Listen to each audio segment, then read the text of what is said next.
اعوذ باللہ من الشیطان الرجیم، بسم اللہ الرحمن الرحیم۔ Online lectures by Qasim bin Sajjad کے ساتھ آپ کی خدمت میں ایک دفعہ پھر حاضر۔ آج کا ہمارا ٹاپک بہت ہی اہم ہے اور بڑا ٹیکنیکل ہے۔ وہ ٹاپک یہ ہے کہ ٹھیکے دار، مٹا دار یا پٹے دار یا مزارع میں کیا فرق ہے۔ تو اس سے پہلے ہم اپنا لیکچر سٹارٹ کریں تو آپ سے گزارش ہے کہ اگر آپ نے میرا چینل سبسکرائب نہیں فرمایا تو اس کو سبسکرائب کر لیں تاکہ تمام ویڈیوز آپ تک پہنچ سکیں، اور بیل آئیکن کو ضرور کلک کیجیے گا اور ویڈیو کو زیادہ سے زیادہ شیئر فرمائیے گا۔ کسی بھی زمین کے لیے، مالک کے لیے یہ جاننا بہت ضروری ہے کہ اس کا جو کاشت کرنے والا شخص ہے وہ اس کی کاشت کیا لگی ہوئی ہے۔ خسرہ گرداوری پر میں نے بہت زیادہ اہمیت دی ہے اور اس پر کافی سارے لیکچر اور بار بار ریپیٹیشن کرتا رہتا ہوں، بتاتا رہتا ہوں، جو بھی میری نالج ہے آپ سے شیئر کرتا رہتا ہوں، آپ سے بھی سیکھتا رہتا ہوں، آپ کے کویسچن سے بھی سیکھتا رہتا ہوں۔ تو ان کی ڈسٹنکشن کی اہمیت کو جاننا بہت ضروری ہے اور آپ کو پتہ ہو کہ کس طرح کیا حقوق آپ کے ہیں، اور جس شخص کو آپ اپنی زمین کاشت کرنے کے لیے دے رہے ہیں وہ آپ کے لیے کہیں پرابلم تو کریٹ نہیں کر سکتا یا نہیں کرنے والا، یا اگر کبھی کرے تو وہ کیا کیا کر سکتا ہے۔ عام طور پہ ہم زمین اپنی ایگریکلچر لینڈ کی ہی بات یہاں پر چلے گی۔ ایگریکلچر لینڈ میں عام طور پہ دیکھا جاتا ہے کہ ہم اپنے مزارع کو، عام طور پہ مزارع ہی کہتے ہیں، تو مزارع کو زمین دے دی جاتی ہے اور وہاں پر کاشت عام طور پہ نہیں لگی ہوتی، تو وہ لگی بھی نہیں ہونی چاہیے۔ اگر وہ بطور مزارع وہاں پر لگ گیا تو آپ کے لیے بڑا پرابلم ہو جائے گا۔ وہ آپ کے لیے، اگر وہ مثال کے طور پر آپ کی فصل آپ کو نہیں دیتا تو یہاں پر یہ بھی ایک بڑی اتھارٹی ہے کہ مزارع کے خلاف چوری کا پرچہ نہیں ہو سکتا۔ میں نے خود ایک مزارع، وہ بٹائی کا معاملہ ہوتا ہے کہ بٹائی نہیں دی تو اس کے لیے بٹائی کا دعویٰ کرنا پڑتا ہے، اور وہ دعویٰ کر کے آپ کو ریونیو اتھارٹی سے وہ بٹائی لینی پڑتی ہے۔ قبضہ آپ بے دخلی کی صورت میں ہی کر سکتے ہیں۔ تو سب سے پہلے ہم مزارع کو ڈسکس کرتے ہیں۔ تو مزارع جو ٹیننسی ایکٹ ہے اس کے تحت اس کے حقوق ہیں۔ عام طور پہ یہ اگر آپ ٹیننسی ایکٹ دیکھا جائے تو یہاں کے آخر میں آپ کو مزارع کے بہت سارے حقوق نظر آتے ہیں۔ اس میں آپ کو پہلے بھی میں نے لیکچر دیا ہے جس میں دخیل کاری کے بارے میں بتایا۔ ابھی بھی ایک کویسچن دوست نے کیا تھا کہ دخیل کاری کے بارے میں بتائیں، تو تھوڑا سا میں اس میں آئی برڈ ویو آپ کو دیتا چلوں کہ دخیل کاری کیا ہوا کرتی تھی۔ سرکاری زمین جو ہوتی تھی جہاں پر، یا کچھ ایسے بڑے ذمہ دار جن کی پراپرٹی بہت زیادہ ہوتی تھی تو وہاں پر وہ موجود نہیں ہوتے تھے، تو لوگوں نے وہاں پر اس کو کاشت کرنا شروع کر دیا، اور اس وقت ٹیکس ہوا کرتا تھا 1 روپیہ پر ایکڑ۔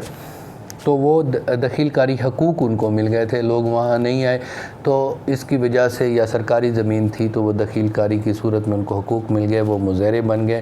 مزارع بننے کے بعد ایک چٹھی آئی، وہ ان کو ملکیت دے دی گئی، وہ مزارع اس کے مالک بن گئے۔ اسی طرح بلا ادائیگی لگان جو تھا، بوجہ بنا شکنی، وہ بھی اس پر بھی میں نے لیکچر دیا تھا، تو اس میں حقوق نہیں ہوتے، وہ صرف ٹیننسی ایکٹ کے تحت صرف مزارع کو ہی حقوق ہیں یا مقرردار کو حقوق ہیں۔ اس کے علاوہ جو اگلا ہے پٹے دار۔ پٹے دار 2 قسم کے ہوتے ہیں، ایک سرکاری زمین کے ہوتے ہیں، ایک دوسرے آپ کے اپنے ہوتے ہیں۔ تو وہاں پر مزارع میں ہمیشہ بٹائی ہوتی ہے، کوئی پیسے نہیں ہوا کرتے۔ بٹائی فصل کہ آپ نے 1/3 حصہ لے لیا، جتنا بھی آپ نے اس میں فکس کیا تھا کہ یہ فصل ہوئی، آپ نے فصل کاشت کرنی ہے، فصل کرنے کے بعد جو وہاں سے پروڈیوس ہوگی فصل، اس کی بٹائی کرنی ہے۔ اس میں نقصان بھی ہو سکتا ہے، فائدہ بھی ہو سکتا ہے، آپ کو کچھ مل سکتا ہے، کچھ نہیں بھی مل سکتا، تو یہ مزارع کے حقوق ہے۔ مزارع یہ بھی دعویٰ کر سکتا ہے کہ میں نے بٹائی کرنی تھی لیکن قدرتی آفات کی وجہ سے میں اس کو نہیں دے سکا، جب فصل ہوئی نہیں، میرے اتنے اخراجات ہوئے، تو یہ مزارع کے حقوق ہیں، اور اس کی وجہ سے وہ دعویٰ کر کے آپ کو کچھ نہیں بھی دے سکتا اور جھوٹ بھی بول سکتا ہے۔ تو اس وجہ سے بڑا سوچ سمجھ کر آپ نے مزارع، عام طور پہ آپ کہتے ہیں ہمارا مزارع ہے، لیکن اس کی کاشت اگر آپ لگ گئی تو اس کے حقوق اس طرح آ جائیں گے۔ پٹے داری میں نیکسٹ یہ ہوتا ہے کہ ایک سرکاری زمین ہوتی ہے جس میں نیلامی ہوتی ہے پٹے داری کی، اور پٹے داری 10 یا 12 سال یا 5 سال، یا اس کے بعد اس کے حقوق سرکاری زمین کے طور پر بھی پٹے دار کو مل سکتے ہیں، وہ اس کا مالک بھی بن سکتا ہے اگر revenue board, Punjab revenue board یا دوسرے صوبوں کا جو قانون ہے اس کے مطابق ریونیو بورڈ اگر وہاں پر یہ کہہ دے کہ اس کی نیلامی کی وہ ہے تو پھر وہ بھی اس کو حقوق مل سکتے ہیں پٹے داری کی صورت میں۔ وہاں پر آپ جو پٹے داری ہوتی ہے تو اس میں آپ مختلف انداز سے کیا کرتے ہیں کہ اس کا حصہ جو ہوتا ہے ایک خاص تعداد میں اس کو واپس کیا جاتا ہے۔ اس کے علاوہ جو نیکسٹ ہے وہ ٹھیکیدار ہے۔ ٹھیکیدار میں بھی آپ نے پیسے فکس ہوتے ہیں۔ پٹے داری میں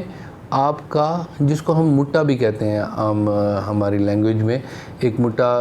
کہہ دیا جاتا ہے کہ میں نے آپ سے اتنے پیسے لینے ہیں یا اتنی گندم لینی ہے مٹے کی صورت میں۔ ٹھیکیداری میں پیسے ہوتے ہیں اور اس میں جو مٹا داری میں ہوتا ہے یہاں پر مٹا فکس کر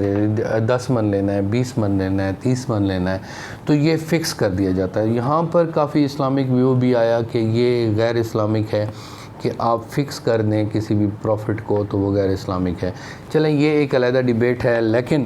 اس میں خاص طور پہ آپ جب پٹے داری کی بات کریں گے تو اس میں ونڈ ہوتی ہے، گندم کی ونڈ کرتے ہیں کہ اتنا حصہ میں نے لینا ہے اور وہ موقع پر کیا جا سکتا ہے۔ تو پٹے داری میں بھی اگر آپ کریں گے تو پھر وہ اگر ونڈ آپ کی کم ہو جائے گی، اگر فصل کم ہو جاتی ہے قدرتی آفات کی وجہ سے، یا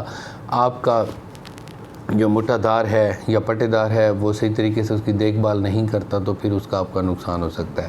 اسی طرح ٹھیکیدار جو ہوتا ہے اس نے آپ کو ایک فکس پیسے دینے ہوتے ہیں۔ اس پیسے دینے کی صورت میں آپ اس سے کر لیتے ہیں کہ جناب ابھی جو گندم ہے وہ اتنے من کے حساب سے بک رہی ہے، تو میں نے آپ سے اتنے پیسے آپ کے سال کے آخر میں جب گندم برداشت ہو جائے گی تو میں بطور آپ سے مالک، آپ ٹھیکیدار، اور اس کی اتنی میں پروڈکشن لوں گا۔ تو یہ فرق ہے مزارع میں، ٹھیکیدار میں، پٹے دار میں۔ تو اب آپ نے یہ فیصلہ کرنا ہے کہ جب آپ یہ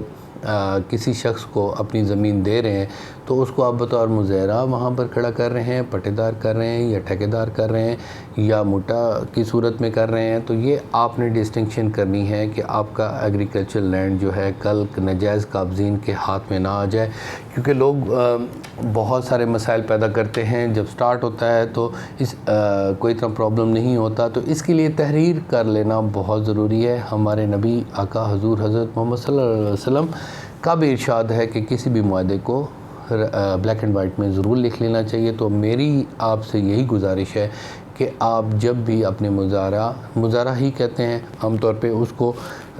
ایک تحریر میں ضرور لائیں کہ اتنے حقوق آپ کے ہیں، اتنے ہمارے ہیں، تاکہ وہ بعد میں پرابلم نہ کریٹ کر سکے۔ اور خسرہ گرداوری پر خاص طور پہ اگر آپ دیکھیں تو وہ خود کاش مقبوضہ مالکان عام طور پر لکھا ہوتا ہے، تو وہی ہی ہونا چاہیے۔ ہاں ایک اور سوال پیدا ہوتا ہے کہ عام طور پر تنازع پیدا ہو جاتا ہے کہ 3 سال تک یہ کانٹریکٹ لکھا گیا تھا بطور میں مزارع یہاں پر کام کروں گا، لیکن اب آپ اس کو ہٹانا چاہتے ہیں، تو کیا کیا جائے؟ تو اس میں بھی اگر مزارع کے لیے یہ ہے کہ اگر آپ کا مالک آپ کا جتنا آپ کا ونڈ ہو گئی تھی یا جتنا فکس ہو گیا تھا اس سے ہٹ کر زیادہ، کیونکہ کبھی کبھی گندم کا ریٹ بڑھ جاتا ہے یا زمین کی ویلیو بڑھ جاتی ہے، وہ بیچنا چاہتا ہے تو پھر آپ کا حق بنتا ہے اس کو بیچ دیں، وہ آپ کے کانٹریکٹ میں ہونا چاہیے۔ مالک کے لیے کہہ رہا ہوں کہ آپ جب کانٹریکٹ لکھیں تو خاص طور پہ یہ واضح کریں کہ اگر میں پراپرٹی بیچنا چاہوں گا تو یہ پراپرٹی مجھے واپس دے دے گا، تو اس کا کوئی حقوق اس کے نہیں ہوں گے۔ اگر پٹے دار کے ساتھ ناجائز طور پر مالک زیادتی کر رہا ہے تو پھر وہ اس کا حق نہیں بنتا، وہ دعویٰ بھی کر سکتا ہے، سٹے بھی لے سکتا ہے، اور اپنی فصل گندم کو برداشت کر کے بٹائی بطور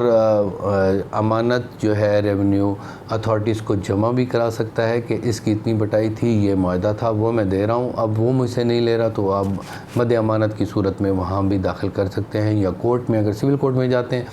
تو وہاں پر بھی جمع کرا سکتے ہیں۔ اور وہاں پر تاکیدی سٹے کے بارے میں نے آپ کو پہلے بھی بتایا تھا کہ سٹے ضروری یہی نہیں ہوتا کہ کسی کو روکا جائے، سٹے تاکیدی بھی ہوا کرتا ہے کہ اس کو حکم دیا جائے کہ یہ کام کرے۔ اسی طرح جو مزارع ہے وہ یہ حقوق بھی رکھتا ہے کہ دعویٰ کر کے تاکیدی حکم امتناعی لے سکتا ہے کہ میرے مالک کو کہا جائے کہ میرے پوزیشن میں بھی قبضہ نہ کرے اور مجھے فصل بھی برداشت کرنے دے اور اپنے معاہدے کے مطابق اتنی فصل حاصل کر سکے۔ تو یہ باتیں تمام جو ہیں آپ کی گوش گزار کرنی تھیں تاکہ آپ کے لیے کبھی پرابلم نہ ہو۔ اللہ تعالیٰ آپ کو ہمیشہ خوش رکھے اور اللہ آپ کا حامی و ناصر ہو. Thank you very much. Take care of yourself. اللہ حافظ.